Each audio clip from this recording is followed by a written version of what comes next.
제2부 가면을 쓴 책사들 19장 인터뷰 1 의 부응인가 유비라는 스타트업인가. 제갈량이 내어준 차는 맛과 향이 지극히 맑고 깊었다. 마치 그의 사람됨을 그대로 찻잔에 옮겨놓은 듯했다. 우리는 잠시 말없이 차를 마셨다. 고요한 정적 속에서 보이지 않는 탐색전이 계속되고 있었다. 나는 찻잔을 내려놓으며 본론으로 들어가기 위한 예열을 시작했다. 선생의 초가에 걸린 저 지도를 보니 선생의 뜻이 비단 이 융중 땅에만 머물러 있지 않음을 알겠습니다. 실로 감탄했습니다. 이 작은 방 안에서 천하의 판도를 손금 보듯 읽고 계시는군요. 이것은 진심 어린 칭찬이자 나의 첫 번째 탐색용 질문이었다. 그의 반응을 보기 위함이었다. 보통의 야심가라면 이런 칭찬에 어깨를 으쓱하거나 겸손을 가장한 뿌듯함을 드러내기 마련이다. 하지만 제갈량은 미동도 하지 않았다. 그는 그저 희미하게 미소 지으며 대답했다. 천하를 읽는 것이 아니라 천하의 아픔을 읽는 것입니다. 매일 밤 저 지도를 보며 지도 위에 표시되지 않은 수많은 백성들의 신음 소리를 듣습니다. 저의 미약한 지혜가 그들의 눈물을 닦아주는 데 쓰일 수 있다면 더 바랄 것이 없지요. 완벽한 답변이었다. 흠잡을 데 없이 고결하고 이타적인 대답. 그는 나의 칭찬을 개인적인 능력에 대한 찬사가 아닌 백성을 향한 연민으로 가볍게 치환해버렸다. 나는 속으로 혀를 내둘렀다. 보통 내기가 아니다. 그는 이미 수많은 문답을 통해 자신을 대위를 위해 고뇌하는 이상주의자로 포지셔닝하는 훈련이 완벽하게 되어 있는 인물이었다. 선생의 그 마음이야말로 이 난세에 가장 필요한 등불일 것입니다. 나는 일단 그의 프레임에 동조해 주었다. 그리고 곧바로 두 번째 질문을 던졌다. 하지만 선생, 그 등불을 들 사람으로 어찌하여 유비 현덕공을 선택하셨습니까?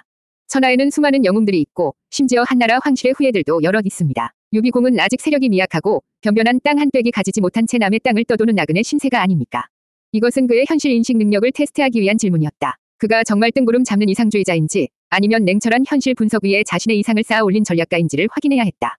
제갈량은 잠시 창밖의 버드나무를 바라보았다. 그의 눈빛이 아주 잠시 아득한 곳을 헤매는 듯했다. 사람들은 조조공을 두고 간웅이라 하고 송권공을 두고 수성의 군주라 합니다.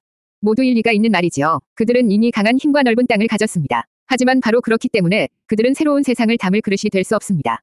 그들의 그릇은 이미 그들 자신의 야망으로 가득 차 있기 때문입니다. 그는 다시 나를 바라보았다. 하지만 유비공은 다릅니다. 그는 비록 가진 것이 없으나 그 마음에는 천하의 백성을 담을 자리가 있습니다. 그는 비록 세력이 이약하나 그의 곁에는 그를 위해 목숨을 바칠 위로운 형제들이 있습니다. 무엇보다 그는 한나라 고조의 피를 이어받은 무너진 종묘를 다시 일으켜 세울 유일한 적통입니다. 저는 그의 미약함 속에서 오히려 천하를 품을 무한한 가능성을 보았습니다. 이 또한 완벽한 대답이었다. 그는 유비의 약점을 가능성이라는 이름으로 포장하고 혈통이라는 거부할 수 없는 정당성을 핵심 논리로 내세웠다. 그의 말은 너무나 논리정연하고 감동적이어서 듣는 사람으로 하여금 고개를 끄덕이게 만드는 힘이 있었다. 내가 만약 평범한 유색액이었다면 이 자리에서 강복하여 눈물을 흘리며 그와 함께 유비의 대업에 동참하겠다고 맹세했을지도 모를 일이다.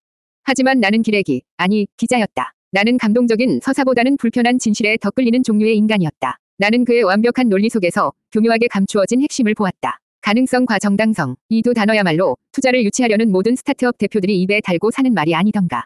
나는 찻잔을 들어 입을 축였다. 이제 본론으로 들어갈 시간이었다. 나는 최대한 부드럽고 학문적인 탐구심이 가득한 표정을 지으며 나의 마지막 질문을 던졌다. 선생의 말씀에 깊은 감명을 받았습니다. 유비공이야말로 무너진 세상을 바로 세울 유일한 희망이라는 선생의 신념이 느껴지는군요. 나는 잠시 뜸을 들였다. 제갈량의 눈이 나를 향해 고요하게 반짝였다. 하지만 선생, 제 어리석은 눈으로 보았을 때 한 가지 의문이 드는 것은 어쩔 수 없습니다. 나는 몸을 앞으로 살짝 기울이며 주간을 펜처럼 톡톡 쳤다. 선생께서 말씀하시는 한 왕실의 부흥이라는 플랫폼은 참으로 감동적이고 거부할 수 없는 대의 명분을 가지고 있습니다. 하지만 솔직하게 여쭙겠습니다. 지금 선생께서 구상하시는 이 거대한 계획은 정말 망해가는 한이라는 낡은 브랜드를 되살리려는 순수한 작업입니까? 아니면 그 한이라는 브랜드의 후광을 이용하여 유비라는 이름의 신생 스타트업을 성공적으로 런칭하고 중국에는 시장을 독점하려는 고도의 리브랜딩 작업은 아닙니까? 내 질문이 끝나는 순간 초가집 안의 공기가 얼어붙었다. 나의 현대적인 비유를 그가 완벽하게 이해했는지는 알 수 없었다. 하지만 그는 내 질문의 핵심, 그 안에 담긴 독을 정확하게 파악했다. 내가 그의 대의를 사업으로, 그의 충애를 야망으로 규정했다는 것을. 그의 얼굴에 걸려있던 완벽한 미소가 아주 찰나의 순간이었지만 미세하게 굳어졌다. 그리고 언제나 여유롭게 깃털 부채를 쥐고 있던 그의 손가락 마디마디에 나도 모르게 힘이 들어가는 것이 보였다. 나는 그 찰나의 변화를 놓치지 않았다. 그것이 바로 내가 이 융중의 초가집까지 찾아와서 확인하고 싶었던 그의 진짜 맨얼굴의 편린이었다. 20장, 공명의 완벽한 답변용 미소. 정적이 흘렀다. 시간은 마치 엿가락처럼 느리고 길게 늘어지는 듯했다. 내 귓가에는 내 심장 소리와 창밖에서 들려오는 바람 소리만이 맴돌았다. 나는 제갈량의 입이 열리기를 기다렸다. 그가 과연 이 불경스러운 질문에 어떻게 반응할 것인가? 분노할 것인가? 당황할 것인가? 아니면 나의 불충을 꾸짖을 것인가? 그의 반응은 내 모든 예상을 뛰어넘었다. 그의 얼굴에 굳어졌던 미소는 아주 잠시였다. 그는 이내 이전보다 훨씬 더 깊고 온화한 미소를 지어 보였다. 하지만 그 미소는 어딘가 달랐다. 이전의 미소가 맑은 샘물 같은 자연스러움을 가장했다면 지금의 미소는 오랜 훈련과 계산 끝에 완벽하게 다듬어진 어떤 질문에도 흔들리지 않도록 설계된 답변용 미소였다.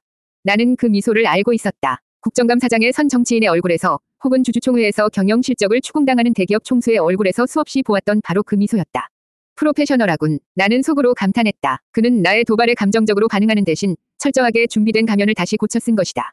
그는 천천히 찻잔을 내려놓고 입을 열었다. 그의 목소리는 조금의 흔들림도 없이 평온했다. 손님께서는 참으로 흥미로운 비유를 하시는군요. 스타트업이라, 리브랜딩이라, 북방에서는 요즘 그런 말을 쓰는 모양입니다. 그는 가볍게 나의 표현을 받아넘기며 대화의 주도권을 자신에게로 가져왔다. 손님의 눈에는 그리 보일 수도 있겠습니다. 당연합니다. 손님께서는 이미 조 공의 마카에서 야망이 어떻게 천하를 움직이는지를 누구보다 가까이서 보셨을 테니 말입니다. 모든 것을 그런 시각으로 재단하는 것은 어찌 보면 당연한 이치일 것입니다. 그는 나의 과거를 들추어내며 나의 질문 자체가 삐뚤어진 시선에서 비롯된 것임을 은근히 암시했다. 고도의 화술이었다. 그리고 그는 나의 스타트업 비유를 자신에게 유리한 방향으로 완벽하게 재해석하기 시작했다. 하지만 저는 손님과 생각이 조금 다릅니다. 저는 지금의 상황을 사업을 일으키는 것으로 보지 않습니다. 저는 이것을 무너져 내린 거대한 종료를 다시 세우는 일이라 생각합니다. 그의 목소리에는 어느새 비장함마저 서려 있었다. 종료의 주춧돌은 썩고 기둥은 부러졌습니다. 대들보는 간신들의 탐욕에 좀먹었고 지붕은 역적들의 칼바람에 모두 날아가 버렸습니다. 이제 그곳에는 이름뿐인 위패와 조상들의 통곡 소리만이 남아있을 뿐입니다. 그는 나를 똑바로 쳐다보았다. 어떤 사람들은 이 무너진 종료를 보고 그냥 내버려 두거나 아예 밀어버리고 그 자리에 자기 집을 짓자고 말합니다. 그것이 더 효율적이고 현실적이라고 말하죠. 아마 손님께서 말씀하신 것이 바로 그런 뜻일 겁니다. 하지만 유비 공께서는 그리고 저는 그렇게 생각하지 않습니다. 우리는 이 무너진 종료를 다시 세우려 합니다. 썩은 주춧돌을 드러내고 새 것으로 바꾸고 부러진 기둥을 이어 다시 세우고 좀먹은 대들보를 깎아 바로잡을 것입니다. 비록 그 과정이 힘들고 어리석어 보이고 심지어는 불가능해 보일지라도 말입니다. 그의 말은 거침이 없었다. 나의 냉소적인 비즈니스 비유는 그의 숭고한 재건축 프로젝트 앞에서 순식간에 초라해지고 말았다. 손님께서 유비라는 스타트업이라 하셨지요? 아닙니다. 유비공은 스타트업의 대표가 아닙니다. 그는 이 무너진 종료를 다시 세울 수 있는 유일한 정통성을 가진 대목장입니다. 저는 그저 그 위대한 대목장의 옆에서 먹줄을 긋고 대패질을 돕는 미약한 조수에 불과합니다. 이것이 어찌 사업이겠습니까? 이것은 후손된 자의 위무이자 책무일 뿐입니다. 말이 끝났을 때 나는 잠시 할 말을 잃었다. 완벽한 반격이었다. 그는 나의 프레임을 정면으로 부정하는 대신 그 프레임을 자신의 서사 안으로 끌어들여 완전히 다른 의미로 탈바꿈시켜 버렸다.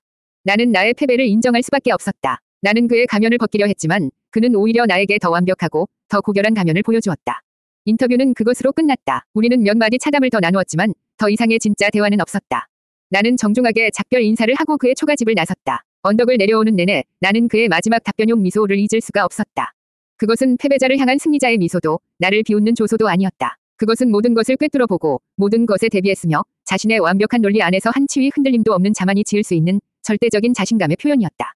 나는 씁쓸하게 웃었다. 특종이군. 비록 그의 맨 얼굴을 보지는 못했지만 나는 더 큰 것을 확인했다. 그가 얼마나 무서운 인물인지를, 그리고 그가 쓰고 있는 가면이 얼마나 견고하고 완벽한지를. 제갈량. 그는 융중의 완벽한 이상주의자이자 그 이상을 현실로 만들기 위해 가장 냉철한 가면을 쓸 줄 아는 무서운 현실주의자였다. 나의 첫 번째 인터뷰는 그렇게 막을 내렸다. 제2부, 가면을 쓴 책사들. 21장, 부채 뒤에 숨겨진 야망을 간파하다. 융중의 초가집을 뒤로하고 다시 길 위에 섰을 때 나는 한동안 아무 말도 할 수 없었다. 머릿속이 복잡했다. 패배감과 희열, 그리고 알 수 없는 씁쓸함이 뒤섞여 기묘한 칵테일처럼 내 안에서 맴돌았다. 나는 취재에 실패했는가? 그렇다고도 할 수 있고 아니라고도 할 수 있었다. 나는 그의 가면을 벗기지 못했다. 나의 날카로운 질문은 그의 더 완벽하고 견고한 가면을 불러냈을 뿐이었다. 그는 내가 던진 스타트업이라는 냉소적인 프레임을 무너진 종료를 재건하는 대목장이라는 숭고한 서사로 완벽하게 치환해버렸다. 현대의 그 어떤 노련한 정치인이나 대기업의 홍보 담당자도 그보다 더 능숙하게 위기를 기회로 바꾸지는 못했을 것이다. 그는 내가 파놓은 함정을 우아하게 뛰어넘어 오히려 그 함정을 자신의 연설을 위한 단상으로 삼아버렸다. 조랑말의 등 위에서 흔들리며 나는 방금 전이 대화를 필사적으로 복기했다. 그의 표정, 말투, 손짓 하나하나를 떠올리며 죽간 위에 나의 생각을 정리해나갔다. 제갈량. 그는 단순한 이상주의자가 아니다. 이것이 나의 첫 번째 결론이었다. 그는 진심으로 한나라 왕실의 부흥과 백성의 안위를 걱정하고 있었다. 그의 말에서 느껴지는 진정성은 결코 연기만은 아니었다. 하지만 중요한 것은 그가 자신의 그 숭고한 이상을 실현하기 위한 방법론에 있어서는 그 누구보다도 냉철하고 계산적인 현실주의자라는 사실이었다. 그가 유비를 선택한 이유는 결코 인덕이나 정통성 같은 낭만적인 이유 때문만은 아닐 것이다. 그는 정확하게 알고 있었다. 이미 완성된 그릇인 조조나 손권의 밑으로 들어간다면 자신은 그저 수많은 부품 중 하나가 될 뿐이라는 것을.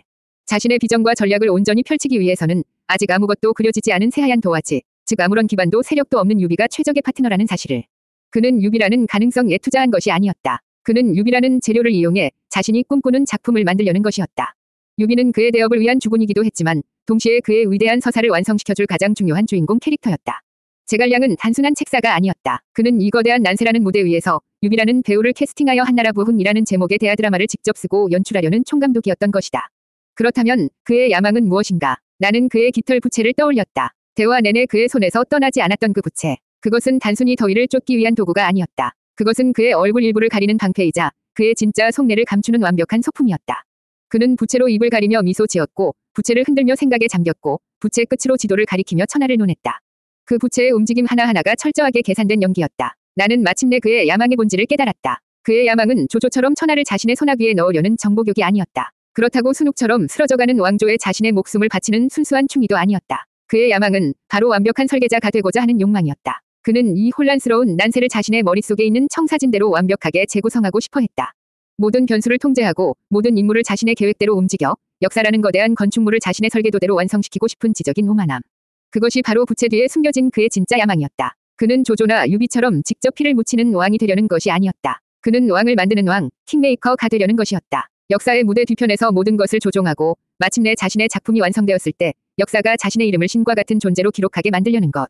그것이 그의 궁극적인 목표였다. 나는 조랑말의 고삐를 당겨 세웠다. 그리고는 멍하니 하늘을 바라보았다. 무서운 사람이군. 나도 모르게 혼잣말이 튀어나왔다. 조조의 야망은 불처럼 뜨겁고 알기 쉬웠다. 하지만 제갈량의 야망은 얼음처럼 차갑고 너무나 깊어서 그 끝을 알 수가 없었다.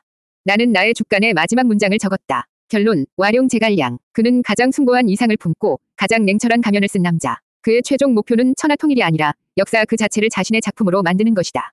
현존하는 가장 위험한 지성, 평점, 별 5개. 나는 주간을 덮었다. 첫 번째 인터뷰는 끝났다. 비록 그의 가면을 벗기지는 못했지만 나는 그 가면의 재질과 두께, 그리고 그 가면이 얼마나 정교하게 만들어졌는지를 똑똑히 확인했다.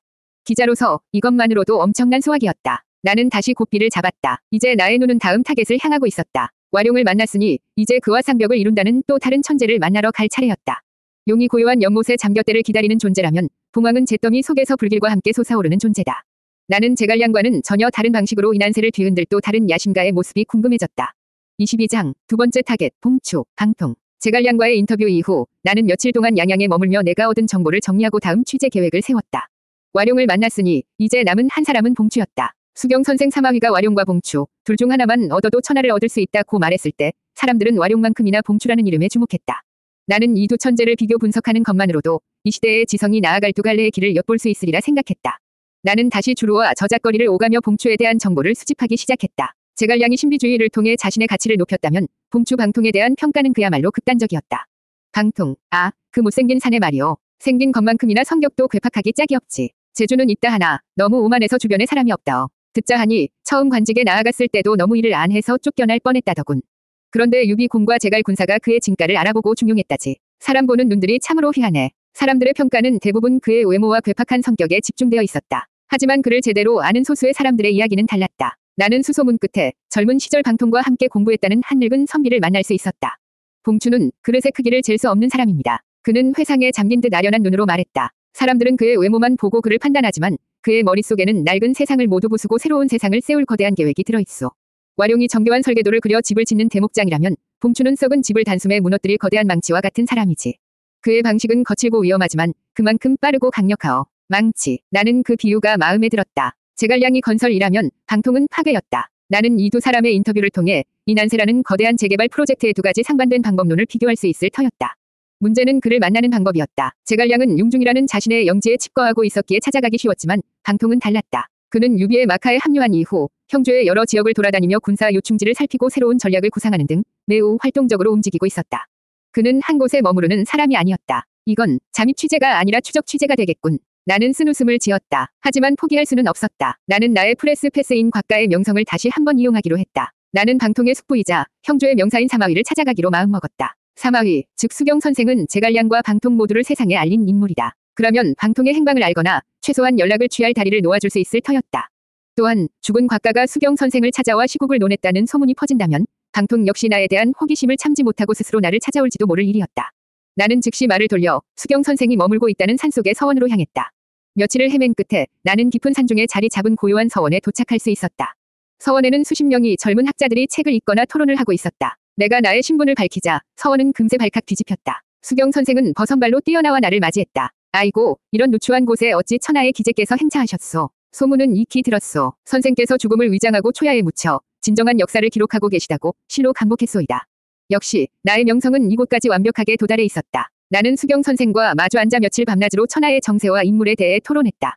나는 나의 현대적인 지식을 바탕으로 날카로운 분석을 내놓았고 수경 선생은 나의 식견의 감탄을 금치 못했다.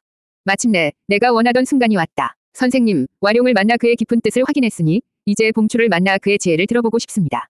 혹 그가 어디에 있는지 아십니까? 나의 물음에 수경 선생은 껄껄 웃으며 대답했다. 봉추는 지금 강 건너 군사훈련장을 시찰하러 갔소. 아마 며칠 내로 이곳에 들릴 것이오. 마침 잘 되었구려. 내가 두 사람의 만남을 주선해드리겠소. 모든 것이 내 계획대로 순조롭게 풀리고 있었다. 나는 서원에 머물며 방통이 오기를 기다렸다. 그리고 사흘 뒤 멀리서 시끄러운 말발굽 소리와 함께 한 무리의 사람들이 서원으로 들어섰다.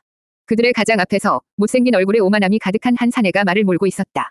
그는 서원에 도착하자마자 큰 소리로 외쳤다. 숙부님, 제가 왔습니다. 그런데 이게 웬 소란입니까? 죽었다던 곽가라는 자가 여기에 와 있다면서요. 그게 정말입니까? 그의 목소리는 거칠고 직설적이었다. 나는 마루에 앉아 그를 조용히 지켜보았다. 그가 바로 나의 두 번째 타겟, 봉추방통이었다. 제2부, 가면을 쓴 책사들. 23장, 낡은 세상을 부수려는 야심가. 방통이 말에서 내렸다. 그는 수경 선생에게는 예를 갖추었지만 갓 도착한 이방인인 나에게는 노골적인 호기심과 경계심이 뒤섞인 눈빛을 보냈다. 나는 자리에서 일어나 그에게 정중하게 고개를 숙였다. 처음 뵙겠습니다, 방통 선생. 저는 곽봉요라 합니다. 그는 내 이름을 듣자마자 제갈량과는 전혀 다른 반응을 보였다. 놀라거나 경계하기보다는 오히려 재미있는 장난감을 발견한 아이처럼 눈을 반짝였다. 그리고는 기분 나쁜 웃음소리를 냈다. 그 웃음소리는 껄껄거리는 호탕한 웃음도 킥킥거리는 교활한 웃음도 아니었다. 마치 녹슨 쇠붙이를 긁는 듯한 듣는 사람의 신경을 거스르는 기묘한 소리였다. 곽봉요, 죽었다던 양반이 어찌하여 이 남쪽 땅까지 행차하셨소. 듣자 하니 조조 맹덕의 품이 그리도 아늑하다던데 어쩌다 그 품을 걷어차고 이런 총구석까지 굴러 들어오셨는가. 그의 말은 첫마디부터 가시가 돋쳐 있었다. 존중이나 예의는 찾아볼 수 없었다. 그는 처음부터 나를 떠보고 도발하고 있었다. 제갈량이 고도로 계산된 언어로 상대방을 자신의 페이스로 끌어들인다면 방통은 시작부터 상대를 주먹으로 한 대 후려치고 시작하는 유형의 인간이었다. 나는 그의 무례함에 동요하지 않고 미리 준비해둔 나의 공식 입장을 밝혔다. 세상에 알려진 곽가는 이미 죽었습니다. 저는 그저 난세의 환멸을 느끼고 영웅들의 참모습을 기록하고자 하는 방랑객일 뿐입니다. 환멸, 재미있는 소리를 하는군. 방통은 내 대답을 코웃음으로 받아넘겼다. 그는 툇마루에 아무렇게나 걸터앉더니 시종이 가져온 물을 벌컥벌컥 들이켰다. 그의 외모는 소문대로였다. 짙은 눈썹은 뭉툭했고 코는 뭉툭했으며 전체적인 인상은 어딘가 부자연스럽고 투박했다. 하지만 그의 눈만큼은 살아있었다. 끊임없이 무언가를 분석하고 비판하고 파괴할 기회를 엿보는 매의 눈이었다. 수경 선생이 우리 사이에 앉아 어색한 분위기를 풀려고 했었다. 봉추야, 곽 선생께서는 천하의 정세를 꿰뚫어보는 안목을 지니신 분이다. 너와 좋은 말이 통할 것이니 무례하게 굴지 말거라. 숙부님, 저는 그저 궁금한 것을 물었을 뿐입니다. 방통은 나를 향해 다시 그 기분 나쁜 웃음을 지어 보였다. 그래서 곽 선생, 그 잘난 조조 맹덕의 품을 박차고 나올 만큼 이 난세의 환멸을 느끼게 한 것이 대체 무엇이오? 혹시 당신의 계책이 더 이상 먹히지 않아서 쫓겨난 것은 아니고 이것은 명백한 모욕이었다. 하지만 나는 그의 의도를 알 수 있었다. 그는 나의 평정심을 시험하고 있었다. 내가 감정에 휘둘리는 사람인지 아니면 냉철한 이성을 가진 사람인지를 확인하려는 것이었다. 나는 찻잔을 들어 향을 음미하며 천천히 대답했다. 제가 환멸을 느낀 것은 승리나 패배의 문제가 아니었습니다. 제가 환멸을 느낀 것은 이 세상에 그 누구도 새로운 세상을 만들려 하지 않는다는 사실이었습니다. 내 대답에 방통의 눈빛이 미세하게 변했다. 처음으로 흥미라는 감정이 스쳐 지나갔다. 모두가 입으로는 백성을 위하여, 한나라를 위하여 라고 외치지만 그들의 행동은 결국 낡은 세상의 틀 안에서 자기 몫의 파일을 더 차지하려는 이전 투구에 불과했소. 조조공은 낡은 집을 허물 생각은 하지 않고 그저 낡은 가구들을 자기 입맛대로 재배치하고 있을 뿐이지. 그것이 제가 그를 떠나온 이유입니다. 내 말이 끝나자 방통은 잠시 침묵했다. 그리고는 이전보다 훨씬 더 크고 기분 나쁜 웃음소리를 터뜨렸다. 흐하하, 그거야말로 내가 평생 들어본 말 중에 가장 재미있는 소리군. 낡은 가구의 재배치라. 정확하오, 아주 정확해. 그는 무릎을 탁 치며 나를 다시 보았다. 경계심이 사라진 그의 눈에는 동료를 만났다는 반가움과 희열이 담겨 있었다. 그렇소, 곽 선생. 당신 말이 맞소. 이 세상은 이미 뿌리까지 썩어 문드러졌소. 이 썩은 집은 수리해서 쓸 수 있는 물건이 아니란 말이오. 필요한 것은 오직 하나, 모든 것을 무너뜨릴 거대한 망치뿐이지. 그의 목소리는 열정에 차 있었다. 그의 눈은 광기로 번뜩였다. 제갈량이 자신의 이상을 고요한 미소 뒤에 감추었다면 방통은 자신의 야망을 숨기려는 생각조차 하지 않았다. 그는 마치 세상 전부를 향해 선전포고를 하는 혁명가와 같았다. 사람들은 나더러 오만하고 괴팍하다고 하지. 하지만 나는 그들을 비웃소. 그들은 썩은 대들보 아래에서 언젠가 집이 무너질 것이라는 사실도 모른 채 자기 앞에 밥그릇 싸움에만 목을 메고 있소. 나는 그들을 구원해주려는 것이오. 이 낡고 더러운 집을 완전히 무너뜨리고 그 잿더미 위에서 모두가 평등한 새로운 집을 짓게 해주려는 것이란 말이오. 나는 그의 말에 소름이 돋는 것을 느꼈다. 그의 논리는 위험했지만 동시에 지독할 정도로 매력적이었다. 이 끝없는 혼란과 부조리 속에서 모든 것을 파괴하고 처음부터 다시 시작하자는 그의 주장은 절망에 빠진 사람들에게는 달콤한 복음처럼 들릴 수도 있을 터였다. 그가 바로 낡은 세상을 부수려는 야심가였다. 제갈량이 건설위 천재라면 그는 파괴위 천재였다. 나는 그의 눈을 똑바로 쳐다보며 나의 인터뷰 노트를 펼쳤다. 이제 이 위험한 야심가에게 나의 진짜 질문을 던질 시간이었다. 24장 인터뷰 파괴 뒤에 백성이 행복할 수 있소.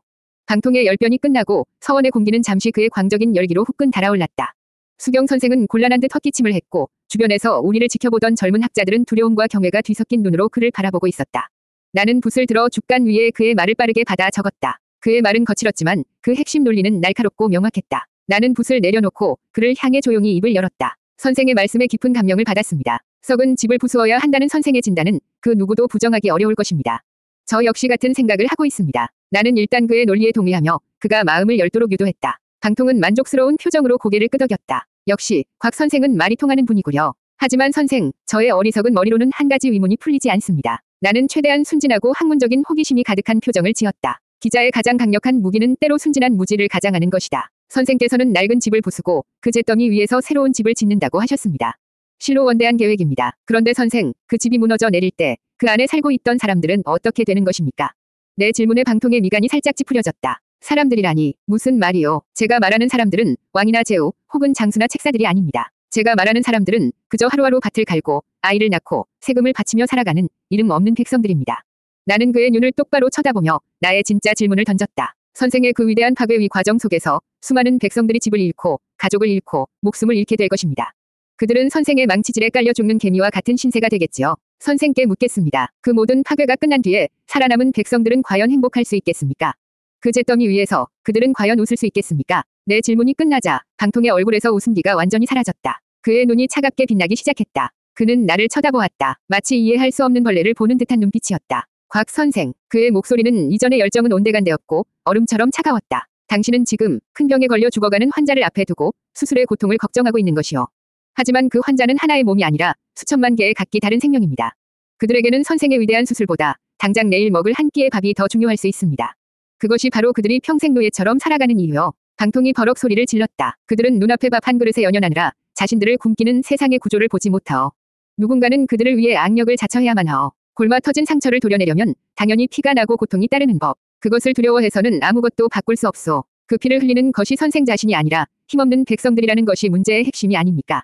희생 없는 혁명은 없소. 우리의 대화는 점점 격해졌다. 수경 선생이 우리 사이를 말렸지만 한번 불붙은 논쟁은 멈추지 않았다. 방통은 자리에서 벌떡 일어났다. 그는 나를 경멸과 연민이 뒤섞인 눈으로 내려다보았다. 곽봉효, 당신은 결국 조조의 그늘에서 벗어나지 못했군. 당신의 머리는 명석하지만 그 마음은 낡은 세상의 틀에 갇혀 있소. 당신은 백성을 구원 위 대상이 아니라 관리 위 대상으로 보는 것이오. 그러니 그들의 고통에 연연하고 그들의 눈물을 걱정하는 것이겠지. 그는 나에게 등을 돌리며 마지막 말을 남겼다. 나는 다르오. 나는 그들을 해방시킬 것이오. 비록 그 과정에서 그들이 피를 흘린다 해도 그것은 새로운 세상을 위한 거룩한 산통일 뿐이오. 당신 같은 사람은 결코 이해하지 못할 것이오. 그는 나에게 더 이상 아무 말도 하지 않고 성큼성큼 서원을 걸어 나갔다. 그의 등 뒤로 수경 선생의 깊은 한숨 소리가 들려왔다. 나는 텅 빈 마루에 앉아 죽간 위에 나의 두 번째 인터뷰 기록을 정리했다. 결론, 봉추방통. 그는 낡은 세상을 파괴하려는 혁명가이자 그 과정에서 벌어질 인간의 희생을 필요경비로 여기는 냉혹한 야심가. 그의 지혜는 세상을 바꿀 힘이 있지만 그 힘은 수많은 사람들을 구원하는 만큼이나 수많은 사람들을 파멸시킬 수도 있는 양날의 검이다. 평점, 별 4개 반. 위험성 때문에 반개 차감. 나는 씁쓸하게 웃었다. 제갈량이 사람을 살리는 설계도를 그리는 건축가라면 방통은 사람이 죽는 것은 신경 쓰지 않는 철거 전문가였다. 이 자가 왜 여기 있지? 라고 묻는 듯했던 그의 마지막 눈빛이 잊히지 않았다. 그의 세상에서 나처럼 개인의 고통에 연연하는 감상주의자는 존재할 가치가 없는 방해물에 불과했다. 두 번째 인터뷰도 그렇게 씁쓸한 뒷맛을 남긴 채 막을 내렸다.